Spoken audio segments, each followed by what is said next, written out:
Hey guys, welcome back to my channel. I am Pooja and I'm here again with a new book called Think and Grow Rich by Napoleon Hill. ये book बहुत ही motivational है, आपको ज़रूर कुछ ना कुछ सिखाएगी, इसलिए video को एंड तक देखिएगा। नेपोलियन हिल सर एक राइटर के रूप में एक मैगजीन के लिए काम करते थे। उन्हें फेमस लोगों की सक्सेस स्टोरीज लिखने के लिए हायर किया गया था। ऑल्दो इससे उन्हें ज़्यादा इनकम नहीं होती थी, बट उन्हें एक अपॉर्चुनिटी मिलती थी कि वो फेमस लोगों के इंटरव्यूज़ ले सके। उनमें से सबसे पहले थे अमेरिका की स्टील इंडस्ट्री के मल्टी मिलियनर एंड्रयू कार्नेगी, जो आगे चलकर हिल सर के मेंटर भी बने। वो नेपोलियन हिल के परसेप्टिव माइंड से इतने इम्प्रेस हुए कि 3-4 घंटे के इंटरव्यू के बाद उन्होंने हिल को डिस्कशन के लिए बुलाया। इन नेक्स्ट 2 डेज कार्नेगी हिल को बताते हैं कि उन्हें लगता है कि कोई भी पर्सन ग्रेटनेस अचीव कर सकता है if they understood the philosophy of success and steps required to achieve it. वो हिल को एक्सप्लेन करते हुए बोलते हैं कि इसके लिए तुम्हें उन लोगों के इंटरव्यू लेने पड़ेंगे जो अपनी लाइफ में ऑलरेडी कुछ ग्रेट अचीव कर चुके हैं, और इसमें तुम्हें कम से कम 20 साल लगेंगे। विदिन 29 सेकेंड्स हिल इस प्रपोजल को एक्सेप्ट कर लेते हैं। ऐसा नहीं है कि नेपोलियन हिल सर ने ऐसे ही कुछ भी लिख दिया हो। उन्होंने 500 से ज़्यादा मल्टी मिलियनर और एक्स्ट्रा ऑर्डिनरी लोगों के इंटरव्यूज़ लिए हैं। बुक में थॉट्स के बारे में बताया है। Truly thoughts are things and powerful things जब उन्हें डेफिनेटनेस ऑफ पर्पस, परसिस्टेंसी और बर्निंग डिज़ायर के साथ मिला दिया जाता है एक मटेरियल ऑब्जेक्ट में कन्वर्ट करने के लिए। अब यहाँ पे एडविन सी बर्न्स की रियल स्टोरी बताई है कि how true it is that you really can think and grow rich. ऐसा नहीं है कि एक बार में ही उनकी डिज़ायर पूरी हो गई हो। It didn't come about at one sitting, it came little by little, beginning with a burning desire to become a business associate of the great Thomas Edison. Burns की डिज़ायर की सबसे बड़ी बात ये थी कि वो डेफिनेट थी। वो थॉमस एडिसन के साथ काम करना चाहते थे, उनके लिए नहीं। Pay close attention to the story how he turn his desire into reality. जब ये डिज़ायर उनके माइंड में आया तो वो इस पोजीशन में नहीं थे कि उसे पूरा कर पाते। उनके सामने 2 बड़ी प्रॉब्लम्स थी। एक तो वो मिस्टर एडिसन को जानते नहीं थे, और दूसरी ये कि उनके पास ट्रेन की टिकट खरीदने के पैसे नहीं थे जिससे वो एडिसन के ऑफिस जा सके। ये ऐसी प्रॉब्लम्स थी कि ज़्यादातर लोगों को डिस्करेज कर देती, बट उनकी डिज़ायर ऑर्डिनरी नहीं थी। जब Edwin C Barnes mister Edison के पास इंटरव्यू के लिए पहुंचे तो ऐसा नहीं था कि फर्स्ट मीटिंग में ही वो उनके बिजनेस पार्टनर बन गए हो, बट हाँ, उन्हें मिस्टर एडिसन के ऑफिस में काम करने का चांस मिला एक नॉर्मल सी वेज पर।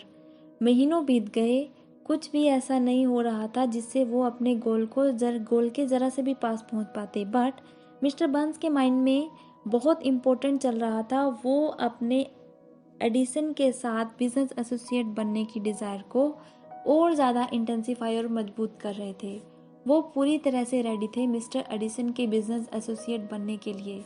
उन्होंने खुद से ये नहीं कहा कि I will change my mind और try for a salesman job, but he did say I came here to go into business with Edison and I will accomplish my goal if it takes the reminder of my life. उनकी determination और persistently एक desire पर focus करने की वजह से उन्हें एक अपॉर्चुनिटी मिली। ये अपॉर्चुनिटी बहुत ही डिफरेंट फॉर्म में मिली जिसकी उन्हें उम्मीद भी नहीं थी। अपॉर्चुनिटी की एक शाय हैबिट होती है कि ये या तो मिसफॉर्चून के रूप में आती है या फिर एक टेम्पररी डिफीट की फॉर्म में। शायद यही वजह है कि बहुत से लोग इसे नहीं पहचान पाते। मिस्टर एडिसन ने एक न्यू डिवाइस बनाई थी, known at that time as Edison dictating machine. Salesman इस बात पर बिलीव नहीं कर पा रहे थे कि लोग इस मशीन को खरीदेंगे, बट बर्न्स को इसमें एक अपॉर्चुनिटी दिखी।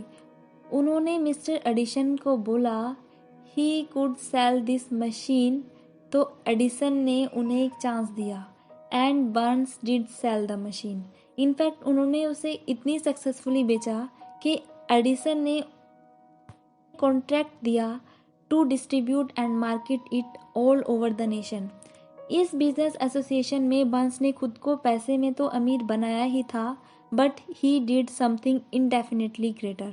He proved that you can really think and grow rich. उनके पास स्टार्ट करने के लिए कुछ भी नहीं था, उन्हें सिर्फ ये पता था कि वो क्या करना चाहते हैं और वो डिटर्मिनेशन से अपने डिज़ायर के साथ खड़े रहे until he realized it। अब हेनरी फोर्ड सर के बारे में भी बताया है। जब हेनरी फोर्ड ने अपने फेमस V8 मोटर को प्रोड्यूस करने का डिसाइड किया तो उन्होंने ऐसे इंजन को बनाने की सोची जिसमें 8 सिलेंडर एक ही ब्लॉक में हो।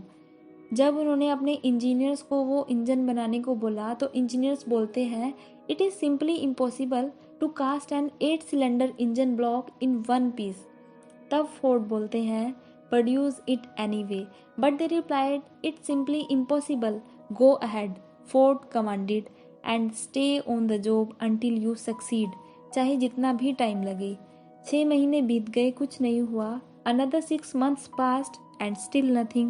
1 साल होने के बाद फोर्ड ने चेक किया, तब फिर इंजीनियर्स बोलते हैं it's impossible, go right ahead, said Ford, I want it and I will have it। They went ahead, तब मानो एक मैजिक हो गया हो। The secret was discovered. Henry Ford sir की डिटर्मिनेशन जीत गई। He understood and applied the principles of success, जिनमें से एक प्रिंसिपल डिजायर भी था, knowing clearly what you want. जब किसी भी पर्सन की लाइफ में सक्सेस आती है it is sure to meet temporary defeats and failure. जब डिफीट फेस करनी पड़ती है तब मेजॉरिटी ऑफ पीपल क्विट कर देते हैं। डिफीट की एक आयरनी और कनिंग बात यह है कि इसे लोगों को गिराने में बड़ा मजा आता है, स्पेशली जब वो सक्सेस के बहुत करीब होते हैं। बुक में डिज़ायर के बारे में बताया है, desire the starting point of all achievement. अब यहाँ पे एक बहुत ही मोटिवेशनल सी स्टोरी है। बहुत टाइम पहले एक ग्रेट वॉरियर को एक सिचुएशन फेस करनी पड़ी। उन्हें एक डिसीज़न लेना था जिस पे उनकी हार या जीत डिपेंड करती थी। उन्हें एक बहुत ही पावरफुल एनिमी के अगेंस्ट लड़ना था जिनके आदमियों की संख्या उनसे बहुत ज़्यादा थी। वो बोट में अपने सोल्जर्स और इक्विपमेंट के साथ एनिमी की कंट्री पहुँचे।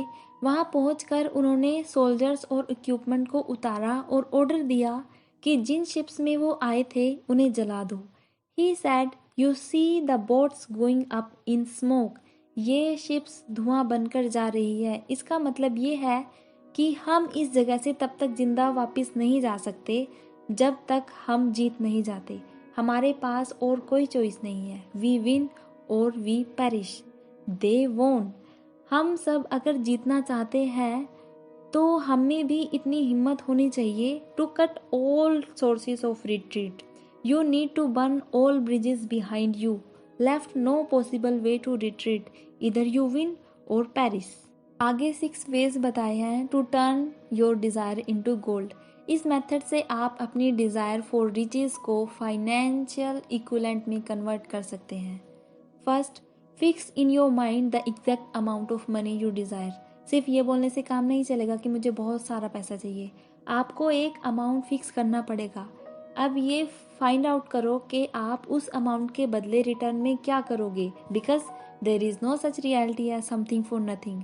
अब एक डेट फिक्स करो जब आपको वो अमाउंट चाहिए। Now make a plan. 6th step is to write it out, write it clear, और उस प्लान को क्लियरली डिस्क्राइब करो through which you intend to accumulate it. अब आपको ये रिटर्न स्टेटमेंट डेली पढ़नी है, मॉर्निंग में एंड रात को सोने से पहले। जब आप ये पढ़ रहे हो तो आपको ये बिलीव करना है कि आपके पास ऑलरेडी वो मनी है। It is important to follow these instructions. आपको ये सब विजुअलाइज करना है। अब शायद आप ये बोलो कि it is impossible for you to see yourself in the possession of money before you actually have it. अब यहाँ पे आपकी बर्निंग डिज़ायर आपकी हेल्प करेगी। अगर आप सच में वो सब चाहते हैं तो आपको खुद को कन्विंस करने में कोई डिफ़िकल्टी नहीं होगी। यहाँ पर एडिटर ने कई बार एक बात बोली है कि अगर नेपोलियन हिल सर इस बात में बिलीव करते थे कि अपने गोल के बारे में लिखना और उसे विजुअलाइज करना इम्पोर्टेंट है, और साइकोलॉजिस्ट और मोटिवेशनल एक्सपर्ट भी इस बात के लिए एग्री करते हैं, then you would be foolish not to follow this simple advice. Just do it. अगर आपको ऐसा लगता है कि आप अपनी पसंद का कोई भी स्टेप चूज करके फॉलो करोगे, then if you don't succeed, you can't blame this advice. जीतने के लिए ये ज़रूरी है the knowledge of what you want and a burning desire to possess it. Don't let anyone put you down for being a dreamer. अगर आपको actual में ये लगता है the thing you wish to do is right and you believe in it, go ahead and do it. ये मत सोचो कि अगर आपको टेम्पररी डिफीट फेस करनी पड़ी तो लोग क्या कहेंगे, बिकॉज उन्हें ये नहीं पता that every failure brings with it the seed of an equivalent success. Marconi एक ऐसा सिस्टम चाहते थे जिसे बिना वायर के यूज़ करे साउंड को एक प्लेस से दूसरे प्लेस पर पहुंचाया जा सके।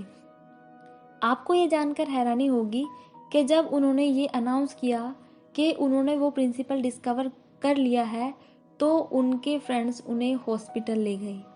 मिस्टर थॉमस एडिसन ने एक लैंप का सपना देखा जिसे इलेक्ट्रिसिटी की हेल्प से ऑपरेट कर सके। He failed more than 10,000 times. वो 10,000 से ज़्यादा बार फेल हुए, लेकिन उन्होंने हार नहीं मानी जब तक अपने ड्रीम को रियलिटी में नहीं बदला। सुनने में कितना आसान लगता है कि वो 10,000 से ज़्यादा बार फेल हुए। कोई आम इंसान तो अगर 1-2 बार या 10-20 बार फेल हो जाए तो उसकी हिम्मत टूटने लगती है, लेकिन अगर आपको एक्चुअल में पता है कि आपको क्या करना है, आपके अंदर उसे पूरा करने की बर्निंग डिज़ायर है, देन गो अहेड। आगे विजुअलाइजेशन, बिलीव और अपनी एबिलिटीज़ में फेथ के बारे में बताया है। जब हम अपने थॉट्स और फेथ को मिलाते हैं तो हमारा सबकॉन्शियस माइंड इंस्टेंटली वो वाइब्रेशन पिक करता है। यहाँ पर एक टर्म यूज़ हुई है फेथ। इसके बारे में बताया है कि ये कोई रिलीजियस टर्म में यूज़ नहीं हुआ। यहाँ पर फेथ का मतलब है आपका कॉन्फिडेंस, आपका ट्रस्ट कि आप कुछ कर सकते हैं। अगर आप सिर्फ प्रिटेंड कर रहे हैं then it won't work because your subconscious mind will know your doubt. हमारा कॉन्शियस माइंड वो है जो 5 सेंस के थ्रू इंफॉर्मेशन रिसीव करता है, sight, smell, taste, hearing and touch. हमारा कॉन्शियस माइंड वो इंटेलिजेंस है जिसकी वजह से हम सोचते हैं, क्वेश्चन करते हैं, चीज़ों को प्लान करते हैं, इसको सही और गलत, नेगेटिव और पॉजिटिव का पता होता है। जबकि हमारा सबकॉन्शियस माइंड वो है, हमारे सबकॉन्शियस माइंड में उन सब इंफॉर्मेशन की एसेस तो होती है, लेकिन ये चीज़ों को फिल्टर नहीं करता और वो काम जो बिना सोचे हैं वो हमारी आदतें बन जाती है। Next is auto suggestion. Faith is your state. Faith in yourself is a state of mind that you can create by auto suggestion. अब आगे ये है कि आप अपने सबकॉन्शियस माइंड को इन्फ्लुएंस कैसे करेंगे। You can do it by auto suggestion, मतलब कि हम खुद को सजेशन दे रहे हैं, मतलब अपनी डिज़ायर को रिपीट करते जा रहे हैं, फिर धीरे धीरे वो कॉन्शियस माइंड से सबकॉन्शियस माइंड में चला जाएगा। हमारा सबकॉन्शियस माइंड एक फर्टिलाइज गार्डन है जिसमें अगर हम चाहे तो पॉजिटिव थॉट्स यानी कि डिज़ायरेबल सीड बो सकते हैं। अगर हम ऐसा नहीं करेंगे तो इसमें घास फूस उग जाएगा, मतलब जो चीज़ हमारे काम की नहीं है वो भी इसमें बनने लगेगी। ऑटो सजेशन एक ऐसा तरीका है जिससे हम अपने सबकॉन्शियस माइंड में क्रिएटिव थॉट्स भर सकते हैं। एंड रिमेंबर कि हमारा सबकॉन्शियस माइंड उन्हीं इंस्ट्रक्शंस पे एक्ट करेगा जिनमें इमोशन और फीलिंग्स हो, and faith is the strongest emotion. आगे स्पेशलाइज नॉलेज करके एक चैप्टर है जिसमें बताया गया है कि नॉलेज मनी को अट्रैक्ट नहीं करती जब तक हम स्पेसिफिक पर्पस के लिए उसे ऑर्गेनाइज ना करें। हमारे एजुकेशन सिस्टम में एजुकेशन तो मिल जाती है, लेकिन हमें ये नहीं बताया जाता कि उसे ऑर्गेनाइज कैसे करें, उसे यूज़ कैसे करें।